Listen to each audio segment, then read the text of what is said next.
गांव ताजपुर में एक छोटे से परिवार का बड़ा खुशियों भरा संग था। रात्रि के वक्त उनका घर गांव के अंधेरे कोनों में सुनसान लगता था, जब सभी लोग अपने घरों में नींद की गहरी गोद में सोते थे। लेकिन इस सुकून से भरे गांव की खामोशी के पीछे एक भयानक और रहस्यमय सच्चाई छुपी हुई थी। गांव में एक कुत्ता रहता था जिसका नाम रंप्या था। ये कुत्ता सभी लोगों के दोस्त था, लेकिन रात्रि के समय उसका व्यवहार कुछ अजीब था।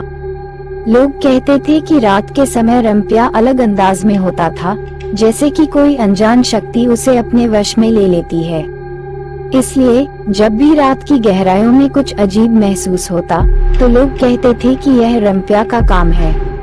एक दिन गांव में एक नातिके का भूतिया कुत्ता के बारे में सुनकर गप्पे होने लगी। लोगों के बीच में डरावनी कहानियां फैलने लगी और उनका मन घबराने लगा।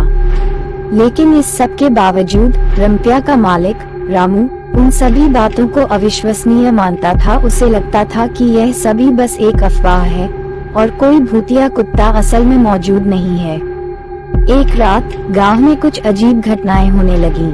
कुछ लोगों की गाड़ियों के अंदर कुछ अनजान आवाजें सुनाई दी और कुछ लोगों के घर के सामने अजीब निशान देखे गए।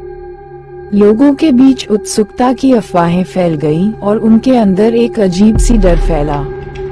उस रात रामू ने अपने गांव के चौराहे पर गार्ड करने का निर्णय किया।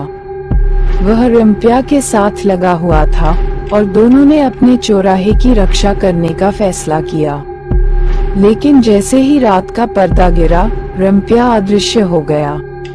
रामू ने बड़े ध्यान से गांव के चारों ओर देखा, लेकिन रंप्या कहीं भी नहीं दिखा।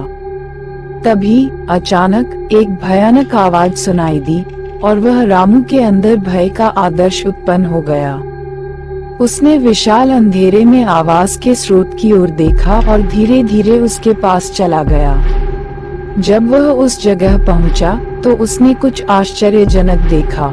वहां भूतिया कुत्ता रंप्या खड़ा था और उसके आसपास कई और कुत्ते भी थे, जिनकी आंखों में अजीब चमक थी। ये सब कुत्ते अपने आप में अदृश्य थे, लेकिन उनका रोशनी की तरह चमकना डरावना था। रामू ने अपने दिल की धड़कनों को नियंत्रित किया और धीरे धीरे आगे बढ़ा।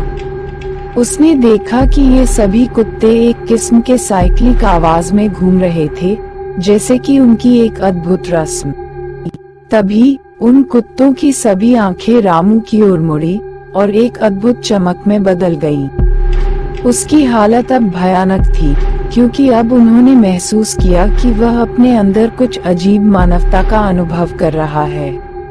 रामू ने एक खोज में अपने गांव में ये सभी देखे गए भयानक घटनाओं के बारे में सोचा और उसने एक नई तथ्य का पता लगाया। ये सभी कुत्ते असल में उसी गांव के लोगों के पुराने और अपार्थिव आत्माओं की आवाज थे, जो उस जगह में बंधे हुए थे। इस घटना के बाद रामू ने लोगों को समझाया कि वहां के भूतों की आवाज उनके ही थी और उन्होंने उनके वास्तविकता को समझा। लोगों ने रामू की बातों को सुना और समझा और उनके मन में साहस की नई किरण जगी। इस भूतिया कुत्ते की कहानी ने उनकी धार्मिक और सामाजिक धारा को भी बदल दिया।